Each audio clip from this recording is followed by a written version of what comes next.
hell? What have you done? We have to find Timmy. Now stop this. I held him the day he came into this world, and I'm gonna hold him the day he goes out. Saya Agus, balik lagi di kolom sinema.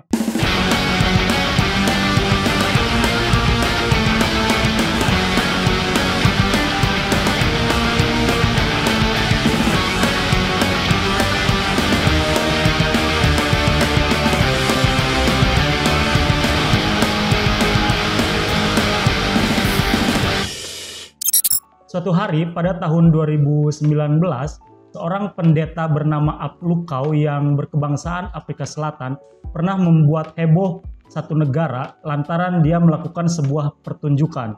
Pertunjukan yang dia lakukan ialah beli sendiri sebagai sebuah pertunjukan mukjizat, di mana ketika pertunjukan tersebut dilakukan, ia mengklaim dirinya bahwa dia bisa menghidupkan kembali orang yang sudah mati, lengkap dengan jenazah yang dia bawa sendiri dan beserta beberapa tim, dan dilihat oleh seluruh penduduk kota di siang bolong. Dan pertunjukan itu tentu saja membuat heboh dan membuat banyak orang yang percaya. Hingga pada akhirnya pihak aparat dan otoritas kepolisian negara Afrika Selatan harus turun tangan untuk mengakhiri kontroversi yang dilakukan oleh pendeta ini. Bahkan organisasi ataupun komunitas-komunitas gereja yang berisi beberapa pemuka agama ini langsung menjudge bahwa Aplukau telah melakukan penyelewengan agama yang berat dan harus dihukum seberat-beratnya. Hingga pada akhirnya Aplukau menerima hukumannya dan dia divonis dengan hukuman yang cukup berat. Dan setelah diketahui ternyata Aplukau ini merupakan salah satu dari jajaran pemuka agama di Afrika Selatan yang memiliki kekayaan dengan jumlah fantastis. Jumlah kekayaan Aplukau diperkirakan mencapai 13 triliun lebih, kawan-kawan. Dan ternyata gereja-gereja yang dimiliki oleh Aplukau ini sudah tersebar begitu banyak di beberapa negara yang ada di Afrika Selatan. Dan praktik-praktiknya selalu sama, yaitu praktik menghidupkan kembali orang yang sudah mati. Ya tentu saja itu mustahil gitu. Sehebat apapun para pemuka agama sama sekali tidak akan mampu menghidupkan kembali orang yang sudah mati. Dan itu mungkin mukjizat-mukjizat itu ada pada zaman kenabian dulu yang memang sudah tentu berbeda dengan zaman sekarang. Nah, kalau kita berbicara tentang mukjizat, mungkin saja ada kepercayaan yang demikian yang berhubungan dengan orang-orang yang sudah mati dan orang-orang itu bisa dihidupkan kembali.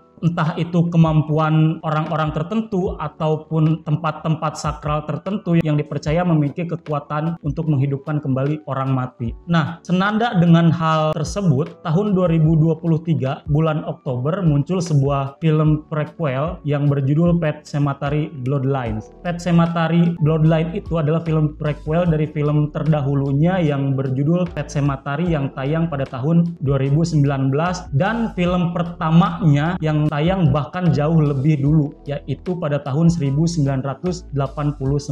Sebelum saya melanjutkan obrolan kita tentang film Pet Sematary Bloodline dan film awalnya Pet Sematary, saya mau merekomendasikan sebuah buku yang berjudul Yang Diumpat Rapat-Rapat, kawan-kawan. Nah, Yang Diumpat Rapat-Rapat ini memiliki nafas yang tidak jauh berbeda dengan film Pet Sematary yang bercerita tentang sebuah urban legend. Yang Diumpat Rapat-Rapat ditulis oleh penulis bernama Bobby Tuan Kota, menceritakan sebuah urban legend yang ada di masyarakat Maluku yang singkatnya bercerita ketika abad 19 ada seorang manusia bernama Bokinia yang pada akhirnya mengasingkan dirinya setelah dia kehilangan seorang yang dicintainya. Dan di akhir cerita Bokinia itu hidup menjadi sosok siluman ular yang menjadi urban legend di masyarakat Maluku. Tidak terlalu jauh berbeda dengan Pet Sematary yang bercerita juga tentang urban legend, di mana sebenarnya Pet Sematary itu adalah karya dari Stephen King yang ditulis pada tahun 1983 yang memiliki judul sama. Bahkan Pet Sematary ini menjadi salah satu karya horor paling sukses dan paling laris di seluruh dunia yang ditulis oleh Stephen King. Ya, kita tahu sang raja horor itu kan banyak sekali menerbitkan buku-buku horor yang laris di pasaran, bahkan bisa sampai dibuat ulang menjadi sebuah film. Nah, ternyata Pet Sematary yang ditulis oleh Stephen Stephen King ini dibuat menjadi sebuah film awalnya pada tahun 1900 yang dimana kemudian film ini menjadi sebuah tren populer baru yang bercerita tentang kisah horor. Kemudian pada tahun 2019 film ini mendapatkan remake-nya dengan unsur-unsur baru, dengan kisah-kisah yang mungkin tidak banyak diceritakan di dalam novel maupun di dalam film tahun 1989-nya. Kemudian di tahun 2023 ini Pet Sematary justru mendapatkan prequel menceritakan tokoh-tokoh yang terlibat di film pertama yang hanya meninggalkan tokoh bernama Judd yang di film pertama pada tahun 2019 itu sudah memiliki perawakan yang sudah tua karena prequel ini diceritakan 56 tahun pasca atau sebelum film pertamanya dimulai. Nah, spoiler sedikit bahwa Pet Sematary Bloodline ini lebih jauh menceritakan latar belakang bagaimana tanah sakral Pet Sematary ini menjadi sebuah tanah yang mengikat Judd hingga akhirnya ia harus dengan terpaksa terus tinggal di daerah terkutuk itu dan tidak bisa meninggalkan wilayah hutan Pet Sematary. Pet Sematary itu diceritakan sebagai sebuah wilayah di pedalaman hutan yang memiliki kekuatan mistis, kawan-kawan. Kekuatan mistis ini adalah Pet Sematary mampu kembali menghidupkan orang-orang ataupun sosok-sosok entah itu manusia ataupun hewan yang sudah mati. Kemudian hewan-hewan atau manusia tersebut dimasukkan ke dalam tanah Pet Sematary dan beberapa saat kemudian orang tersebut atau hewan-hewan tersebut akan bangkit kembali. Namun nahasnya pasca orang-orang ataupun hewan ini kembali, raga yang kembali tidaklah diisi oleh roh-roh yang sebelumnya, melainkan sudah diisi oleh roh-roh setan kuno yang selama ratusan tahun sudah menduduki wilayah Pet Sematary itu. Nah, kemudian di film ini diceritakan bagaimana Judd dengan beberapa kawannya yang bernama Timmy, kemudian Sam dan ayah Timmy yang bernama Bill, kemudian ayahnya Judd yang bernama Dan, ternyata terjebak di dalam sebuah siklus di mana mereka sama sekali tidak bisa terlepas dari kutukan Pet Sematary. Oleh karena apa? Pada abad yang lalu, nenek moyang mereka ketika baru datang ke tanah Pet Sematary itu diikuti oleh roh jahat, setan kuno, dan para nenek moyang mereka ini akhirnya membuat sebuah pelindung di mana roh jahat ini tidak bisa mengganggu warga sekitar, dan salah satu persembahannya ya para hewan yang tadinya ditumbalkan. Namun semakin kesini ritual tersebut seolah dilupakan dan seolah hilang. Namun roh jahat yang terkurung di Pet Sematary akhirnya berhasil mendapatkan cara untuk menghantui para penduduk kota. Dan di sini Judd yang merupakan tokoh utama yang tadinya memiliki niat untuk keluar dari wilayah kota Ludton dan memiliki cita-cita untuk pergi ke negara bagian lain untuk menjadi sukarelawan dalam sebuah lembaga amal, pada akhirnya harus kembali menelan pil pahitnya, tidak bisa meninggalkan wilayah kota terkutuknya lantaran keluarga dia secara turun-temurun sudah terikat dengan kutukan dari para hantu-hantu kuno yang ada di Pet Sematary. Chief claimed that he guarded land for generations. He said the woods were like the mouth of evil, and anything buried there would come back to life, swallowed by hell itself.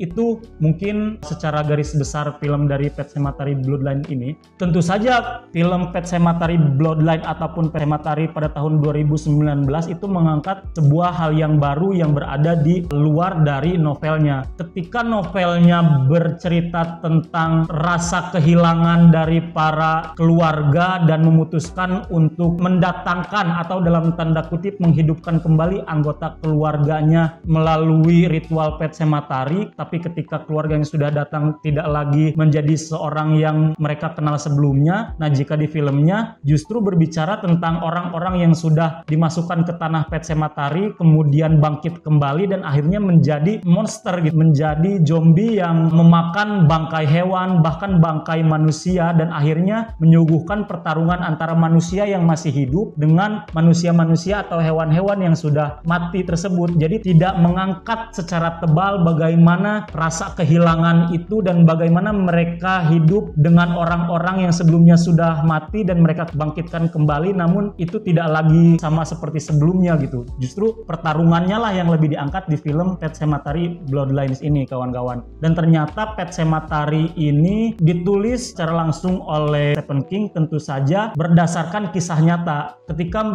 keluarganya pindah ke kota Maine pada tahun 1970, dan ketika baru beberapa hari mereka menempati sebuah rumah yang telah mereka beli, peliharaan anak perempuannya yang merupakan seekor kucing itu tertabrak oleh truk. Dan di sini juga diceritakan bagaimana banyak hewan-hewan yang tadinya tertabrak oleh mobil-mobil besar, apalagi di film Pet Sematary pertama, itu mati tertabrak oleh kendaraan besar, kemudian dihidupkan kembali oleh ritual di Pet Sematary. Kemudian katanya novel Stephen King ini, Pet Sematary ini ditulis oleh Stephen King di rumah tetangganya yang berada di negara bagian Amerika Serikat, kawan-kawan. Jadi di depan rumah Stephen King itu ada sebuah mungkin kalau kita kenal sekarang warung sembako gitu, sebuah minimarket. Nah, disitulah Stephen King menghabiskan waktunya selama beberapa lama untuk menulis cerita Pet Sematary ini. Kemudian awalnya Stephen King karena merasa bahwa Pet Sematary yang ia tulis terlalu menyeramkan dan terlalu brutal, maka ia tidak berniat sama sekali untuk menerbitkan bukunya ini. Tetapi banyak penerbit yang merasa bahwa buku ini sayang betul kalau tidak diterbitkan, hingga pada akhirnya Stephen King benar-benar menerbitkan buku ini semata-mata untuk ladang bisnisnya dan sama sekali tidak berpikiran tentang bagaimana kualitas dari Pet Sematary ini. Murni tentang bisnis dan begitu banyak uang yang ia dapatkan berkat rilisnya Pet Sematary ini.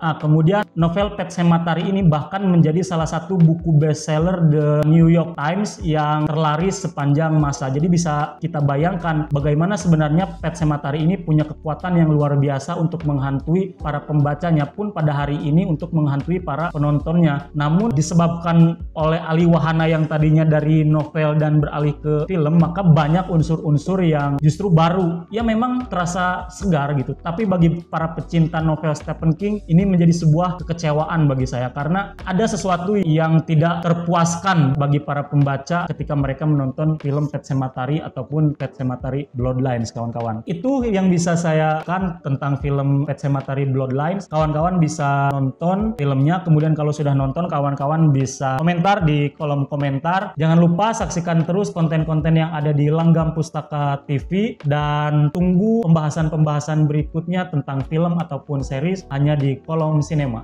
Terima kasih.